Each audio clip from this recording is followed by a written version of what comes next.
So here's what you will need: some paper to clean up the spills, a few rags, a bottle which is cut into two which you will be using as a funnel, a basin to collect all the old oil, the cabin filter, a socket set which should have a 32 mm and 19 mm for sure.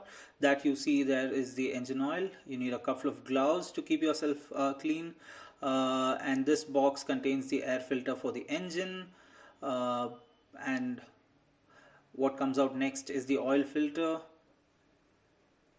This is the drain plug for the oil drain or the drain pan, and this would be the new diesel filter that we will be replacing. All of these components are replaced as part of general service for all Volkswagen all Volkswagen diesel cars.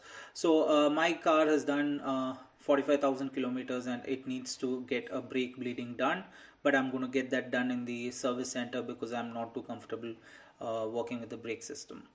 So what I'm taking out now is the 19 mm socket with my ratchet. So this is for removing the drain plug.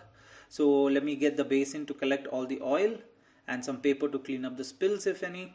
And make sure you've parked your car on a ramp or on the curb. Make sure it's safe for you to crawl under your car. And I'm really sorry that you're going to see this because I didn't realize that my shirt was rolling up. I'll mask it with something funny. So now that I'm under the car, I'm actually breaking loose the drain plug using my 19 mm socket wrench. Once the nut is loose, I'm going to undo it rest of the way with my fingers, and be ready for the oil to come out, and keep the basin a bit behind the drain plug so that it falls right into it. Don't keep it exactly under it because it might overshoot.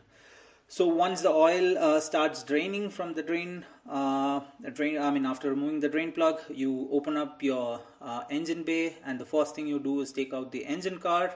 You just need to pull it out, but do make sure you don't pull any of the hoses along with it when you're trying to take it off, because that would be a very, very stupid thing to do. So just take care that you're not pulling anything along with it. So keep the engine cover to the side. And the first thing we are going to do is remove the air filter. What you see here is the air filter, and a 32 mm socket is what fits on it. For that you need to remove the sensor on top of it using a T30 Torx screw.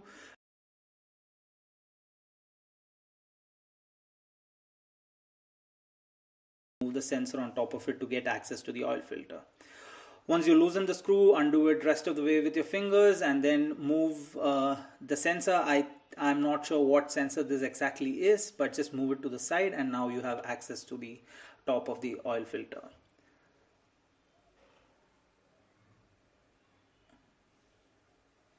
So like I said, it takes a 32 mm socket to take the socket and fix it on top of the filter like you see here. Once that's done, you can use the extension rod and connect it to the socket, and then you can use your ratchet to loosen it up.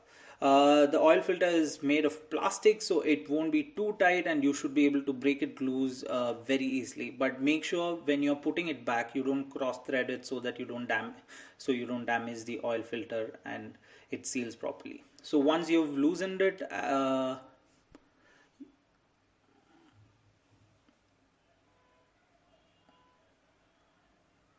once you've loosened it, you can undo it rest of the way with your hand, and then while pulling it out, it's not going to come out easy. You'll have to wiggle it out, and it is going to cause a lot of spills in the engine bay, but that's fine. Just make a note of wherever you make the spills so that you can try and clean it up after you fit the new one.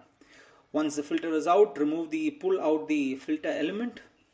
This is what we will be replacing, but before that, let's just give the housing a very good wipe down as much as you can.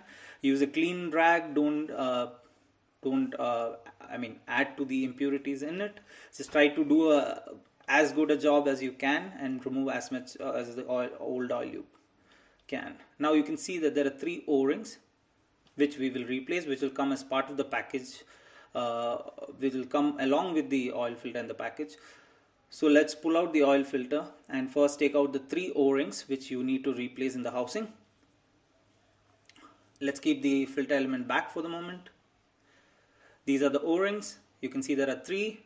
Pull out the biggest one, and that will be the first one we'll be replacing. You will need to use a flathead screwdriver to probably pry out the old O-rings. Make sure you don't damage the plastic when you're doing this. It should be a fairly easy job. And also make a note of where these O-rings are, so that when you're putting back the new ones, you put it at the right locations. So here you can see me removing the last O-ring. Just make sure you don't damage the plastic. That's the only thing you need to worry about.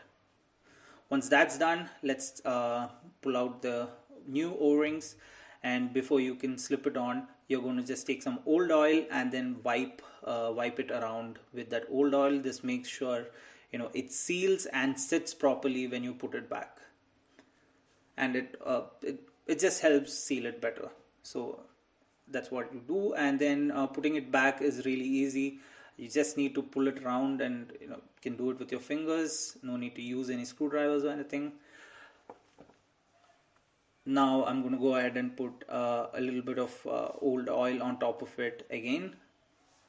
I'm going to do the same process with the rest of the 2 O-rings. I'm wiping it down with old oil and then just pulling it into place.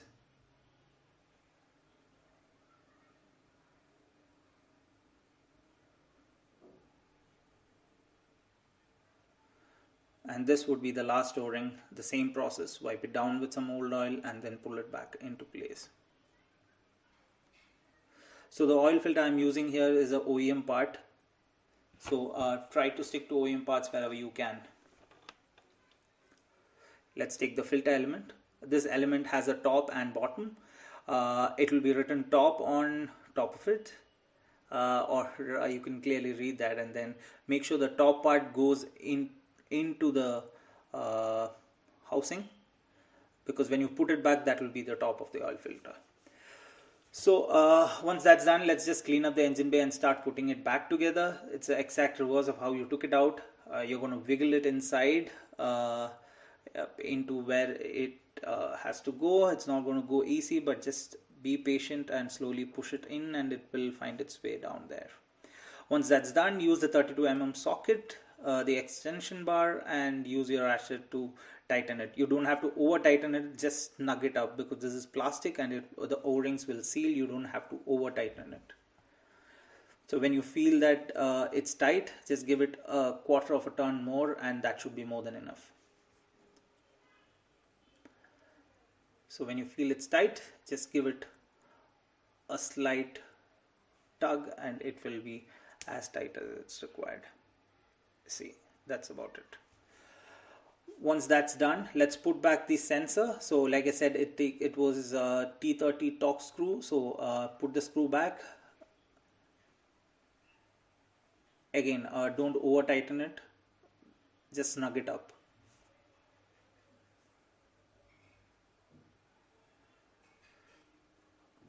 Having the right tools does make the work a lot easier. Now what you see here is the old drain plug which I removed from under the car, and this is the new drain plug. You don't need to change the plug, just the washer would do, but because I got both of it in a set for 200 bucks, I might as well change the drain plug.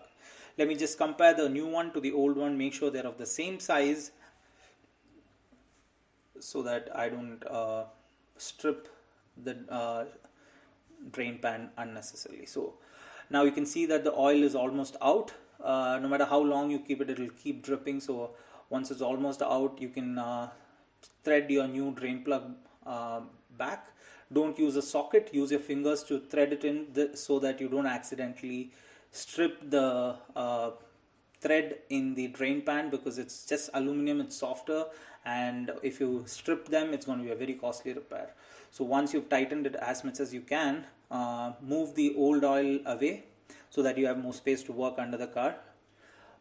Use your socket wrench and then tighten up the drain plug.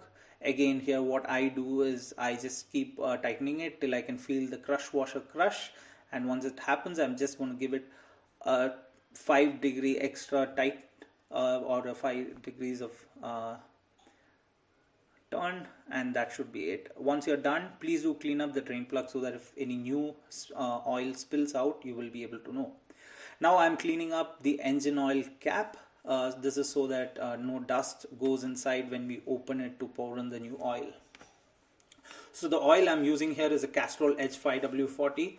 One thing that you need to note here is that it should meet the specs, which is VW 50501. A lot of the 5W40 oil in the market like Shell is only 50500. In my manual it clearly says 50501. So if you have an older model, maybe you can just check your manuals and make sure it's the right spec oil. This is going to take almost 4.5 liters of oil. So I have got 5 liters. I'll use the 4.5 and I'll keep the rest to top it up if required till my next service.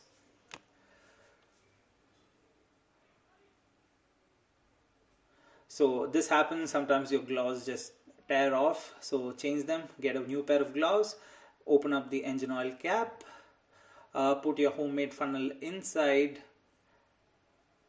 and you can start pouring the oil, and be very careful so that you don't spill any of this oil outside like I just did. Just be a bit more careful. No big if you spill a little bit, because it's just oil, it's fine, you can just wipe it up. So that was a 4-liter can, and this is half of the 1-liter can that I bought. So it should be around 4.5 liters in the engine. Now I'm going to go take a look at the engine oil level using the dipstick to make sure that I've filled it correct. So I just pull out the dipstick, clean up the end,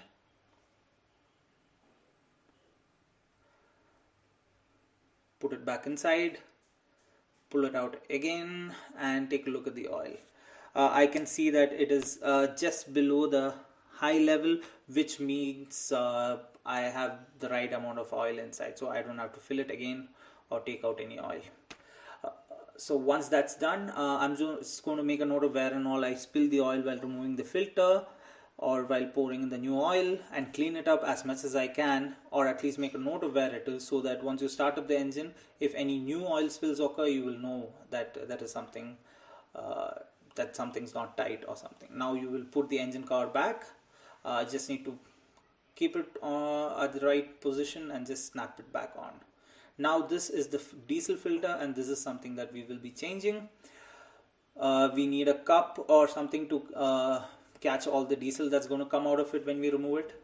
So to remove the in and out hoses, you pull the hose inside, and then you see these two black tabs.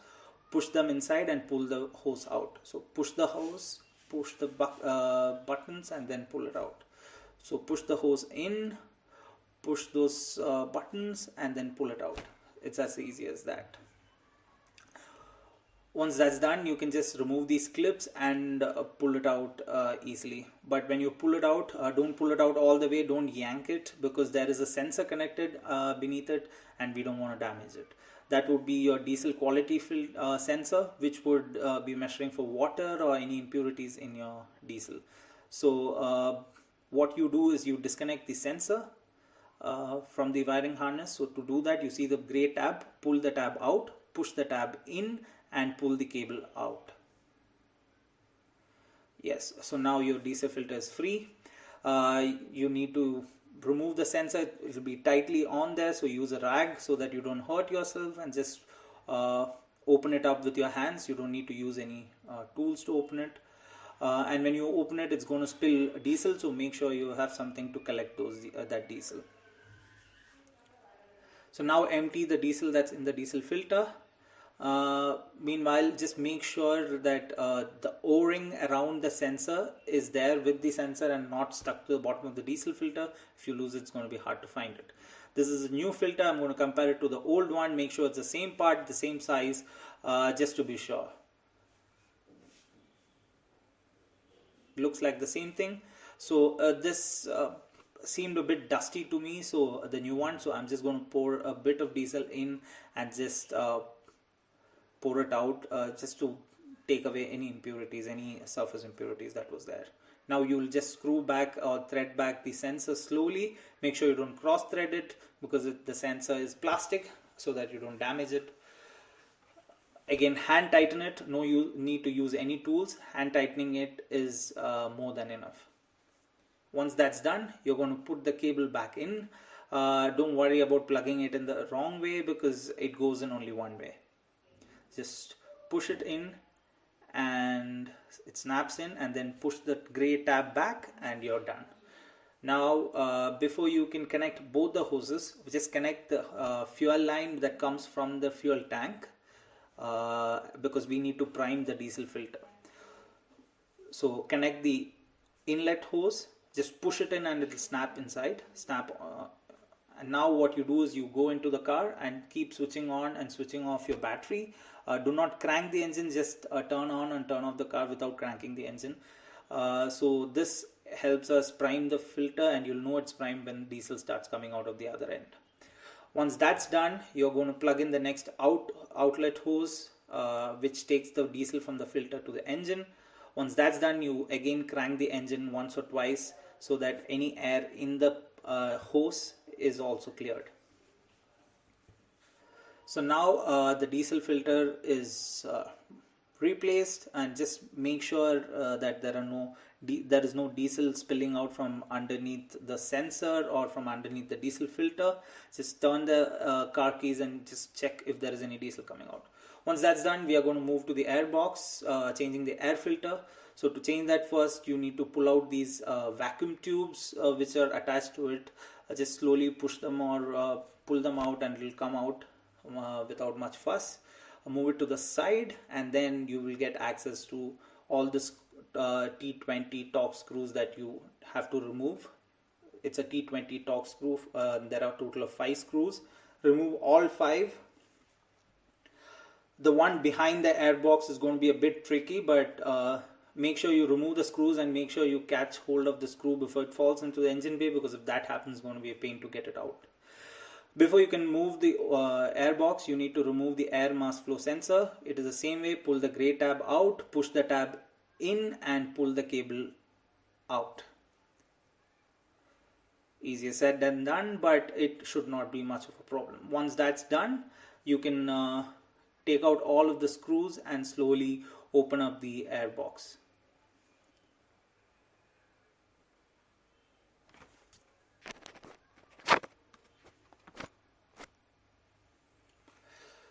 So once you open up the airbox, you can see the old filter there. It looks gray in color, but it probably started off white like the new one. It's all the dust that is collected over the last year, all these last 15,000 kilometers. So once you remove the old air filter, to remove it, just twist it anti-clockwise, and then give a good wipe down of the airbox. Once that's done, take the new filter, place it and twist it clockwise, and it will lock into place. See how white it is? This is how the old one also started off. So once that's on, just wiggle it back in, close the airbox, and now you're going to put back all 5 screws. Again, do not over tighten it, just snug it up, and that would do.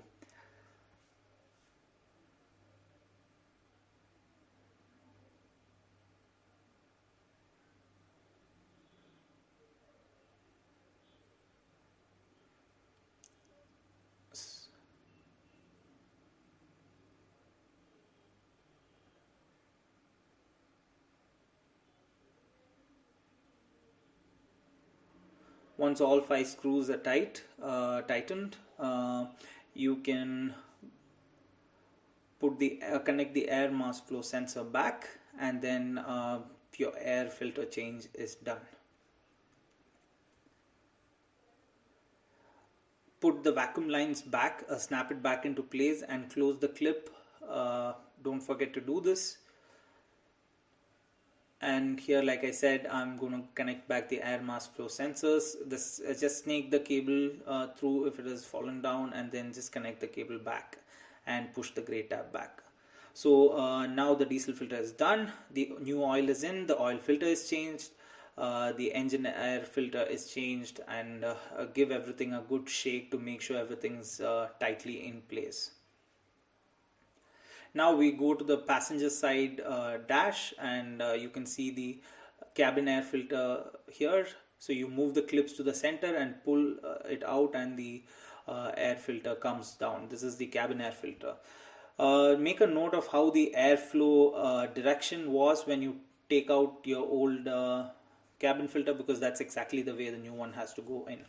So take the new one out, and make a note of the airflow direction, and in my AMIO it is pointed towards the driver from the passenger side. Put it into the bracket and slide it into the cabin air box, and slide those clips back, and you're done with the service.